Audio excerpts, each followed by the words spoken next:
Hi everyone, welcome back to my channel. I'm Shamira Benson, one part of Team Benson, and today we are going to plant some seeds because look at this.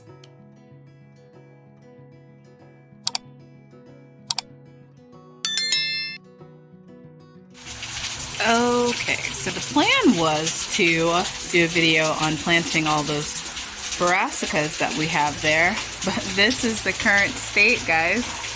You see this? This is insane. I'm gonna try and not get the phone wet, but back there, it's flooded. Look at all this water pouring down. It's crazy. If you guys saw my short yesterday, you'll see like all of the water, because I'm actually filming this on Sunday. But this is a lot of water. This is a lot of rain. We are needing it. Our soil needs it. Our earth needs it. So we're happy about it. Look at how much it's making that pumpkin grow. Remember the last short that I put? The pumpkin was like down here, and I was trying to maybe turn it up, and now it's almost to the top of that tomato cage. Insane growth on all of the plants. These ones are almost reaching that arch, which I'm gonna be cutting back that Armenian cucumber pretty soon here. I'm gonna grab the last of the cucumbers off. I have some families that want them. So I'm gonna grab the last of those off, and then I'm cutting that back so that then everything else has a chance to grow. But before my phone gets too wet, guys, we're gonna go inside and we're gonna talk about the seeds that we are going to start indoors so that then hopefully we can get them going pretty fast and get them planted out here, because it's gonna be a lot of brassicas.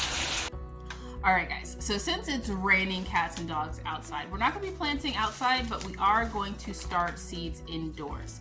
I have a ton of seeds that I'm going to go through and tell you guys what I'm planting inside, and also there are some that I'm planting outside. I'm just not gonna do it while it's raining because I don't want those seeds to get washed away. So we have a stack that's gonna be going outside that's just getting direct sowed, and then we have a stack that is going inside. So let's talk. Okay guys, so if you stay to the end, I will take you guys on a little walk around our community because we have water everywhere. Like there is legit water everywhere. We got like little ponds. So I'll show you guys that if you stay to the end. So I'm gonna go through and show you guys all the different things that we are planting. There are a lot of seeds. I'm sitting here sorting them a little bit, and I can tell you that this is always my time to shine as a gardener here on YouTube, because this is our growing season. Like this is where we can grow the most amount of food, and we also get to have a garden when everybody else has like, you know, like freezing cold weather. So if you guys are wanting to have a little bit of green throughout the winter, then make sure you subscribe to my channel. So first off, we are going to have some Parris Island lettuce. Now, what I like about this lettuce and why every desert gardener should be growing this one is that it lasts the longest. So this will last well into the spring and going into the summer before it starts getting attacked by cabbage loopers or anything else that wants to eat it. This one is also the most pest resistant. It's not as softer as some of the other cabbages that I'm going to show you guys, but it does last a long time, and it will give you lettuce for a long period of time. So it's not the one that we rush to when we have all the options out in the garden, but it is the one that gives us tacos for the longest amount of time. Now the next one is going to be pak choi. I like this one because I can put it like really tight together. One of the things that I'm thinking about with this garden is that it's going to be a little bit chillier because of all the rains. Now this is just kind of like a cycle that Arizona goes through. So every about 7 years we have a crap ton of rain. Now guys, when I say I'm filling every single pot in my garden, I'm filling every single pot, even the little tiny ones. So this is where we are gonna get our other little bok choy, which is like a little tiny heirloom one. These ones grow super duper small, and they fit like in anything. Like you can put it like in any little tiny little pot that you have. Now, speaking of small pots too, I also will start with my snowball turnips. These grow kind of like a radish, but they like the same size as a radish, so you can plant them pretty close together and plant them in small spaces, but they are delicious and they give you the same, you know, turnip taste. So it doesn't taste like a radish, but it grows like a radish. Now, I do love my purple top turnips, so I will be growing those. They will need more space, but I'll also be able to use a lot of the greens on these. I don't love turnip greens, like they're not like my favorite ones, but if they're in like a mix of like southern greens, then totally fine with that. Now, speaking of my greens, I'm gonna grow my tried and trues, the ones that I grow every single year, that goes into my mixed greens in the freezer. And that is going to be my mustard greens, my giant curly mustards. Can't really see them, those ones are from Native Seeds. It's going to be the kale. This one is the dinosaur kale. This one's my favorite kale, but I do also like this dwarf kale. I like the dwarf kale to make dwarf chips, kale chips, and then also to saute down. And then I'm gonna have my collards. Collards grow really, really great here in Arizona, and these don't go in my southern greens, but it's also one of my tried and true greens, which are going to be my Swiss chard. The lovely part about Swiss chard is that once again, you will get a ton of Swiss chard from like 2 plants, which I'm planning on planting 6 this year. I feel like that's crazy amount, but I want to get a lot in the freezer, so I'm just gonna do it. I'm gonna do it. Probably gonna can some too, but these will also go pretty far into the summer. So after you've passed like all the hot heat that's killed all of your lettuce, and it's killed like your Paris Hilton, or not Paris Hilton, Paris Island lettuce, then you can top your tacos with Swiss chard. Okay guys, I'm attempting to film this video while me and Mr. Benson are watching the Rams game, so I only get to film on commercials. Now, for some of the other things that I'm planting, it's gonna be some more spinach. I did buy some starts so that then I can have spinach earlier, and then this will be able to have time to grow. I wanna grow a lot of spinach because we used a lot of spinach this year or last year, and for you to be able to freeze spinach or can spinach or anything like that with spinach, you need a lot, because like a bucket of spinach equals like a teaspoon of spinach cooked. I don't know if you guys ever heard that, but it's true. Now for my lettuces, I have the Paris Island one, but I also am going to be growing the Butter Crunch because this one is my favorite lettuce. This is the one that I love in salads on top of everything, or I could just eat it. I sprinkle salt on it and just eat that. And then I'm also gonna grow the Thumb Tom lettuce, and that's just because it's a tiny one. It's closer to the Butter Crunch, not as soft, but I can grow it in a little tiny bucket. So like any like little pot that I have. And then I do love this cabbage. We like hot pot here at the Benson household. So this is a great one for hot pot. Now, some of the maybes that I'm growing, I'm not really sure about, is going to be the arugula. Early Jersey cabbage, it's one of my favorite ones, but I think it might be too late for me to start it by seed. So I might see if I can find a start. More celery. I don't know if it's worth me trying to start celery because once again, I feel like it's a little too late. I could just get some starts and divide those up. If I do grow celery, it'll also be the Utah celery.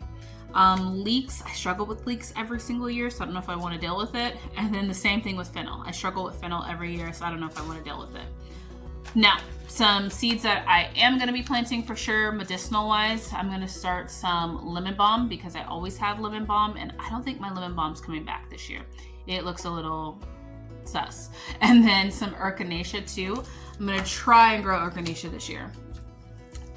We can never have enough parsley in this house. I put parsley on everything, so I'm going to grow some more, start some more seeds for parsley, even though I have 2 parsley plants out in the garden already. I already know that's not going to be enough to withstand all of our parsley uses. And then the next one is going to be chervil. I don't know if you guys can read that. I love chervil. I kind of like it. It's kind of like a parsley, but not. But I love it. So that's going to be one that I'm for sure going to grow. Other things that I'm going to start inside are going to be my big kahuna beans. They did not pop up, but I'm thinking that if I can give them a good head start by just starting them inside, because I know they'll pop up inside, then I can just transplant them out there and still hopefully try to make it before it gets too cold. Same thing with my Kentucky Wonders. If those die off or get attacked by insects, it's going to be fine, because it's kind of like a maybe on if they'll grow. What's gonna grow for sure are going to be my orange sugar peas. I might start these inside and I might not. They go where they go in my garden. It's a section that doesn't get a lot of sun. So they grow well there, but starting there, sometimes it takes a little bit for them to pop up. So if I just start them inside, then I can just transplant them a lot easier. Now, some things for sure that I'm going to be transplanting, or I'm going to be planting right outside, are going to be all of my root crops. So for the root crops, I have my French breakfast radish. It's our favorite radish that we love. We love having sauteed radishes and green beans. They are amazing. And if you roast radishes too with some salt, pepper, and olive oil, super, super amazing. Takes all the bite out of your radish. I want to try wasabi radish. This one has a long taproot, so I need to put it somewhere that would actually be able to like deal with the taproot. So we'll see, hopefully. Purple plum radish, another one of our favorites. And then the other radish is going to be the tried and true champion radish. And then for the beets, we're going to be growing dark red beets, and then cylinder beets, and then the golden beets. I like to just kind of put them all together, and then that way we'll have like a random mix of beets, and I love those roasted too. And then the last thing is going to be our pile of carrots. For our carrots, we have the scarlet carrot, and then we have the imperator carrot. We have the little fingers carrot. I want to try these dragon carrots. They're supposed to be like purple. And then we also have, somebody sent some easy tape carrots. I want to try those too. They're scarlet carrots, but they're in like easy tape. So we're going to try those out. All right, let's get some soil started. All right, guys. So I'm actually not going to be planting them all out with you guys because it's a lot of seeds, and I don't want to make this video super long of me just planting seeds. But I had this great idea that I thought I should do and share with you guys. I'm going to grab one of these buckets of rainwater to throw in my seed start mix. And then that way I'm going to be starting my seeds with rainwater. And since we have a break in the rain before it starts up again, let me show you guys the garden real quick. Look at how gorgeous, guys. And see, I have all of these buckets of rainwater, and I don't think it'll be cold enough quite yet to kill all the mosquitoes, which means they will be ready to eat me. So I think I'm just going to start it probably with that one, because that one has a lot of soil, like matter stuff in it from this bed right here. But yeah, look at the garden.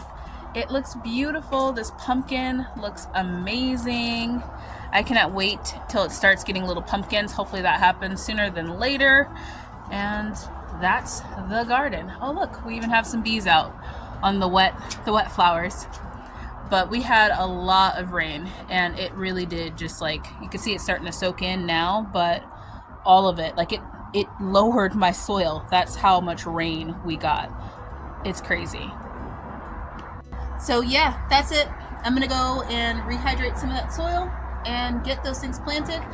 But if you guys want to see the like the area that I'm in and kind of see like what some of like the water puddles look like, and then stay right after this. But for all of you guys that are checking out now, until next time, grow yourselves a garden, because even a small space can provide you with tons of food. Bye, guys. Look at this, guys. That is going to smell terrible, but it is all the way up to the little poopy area.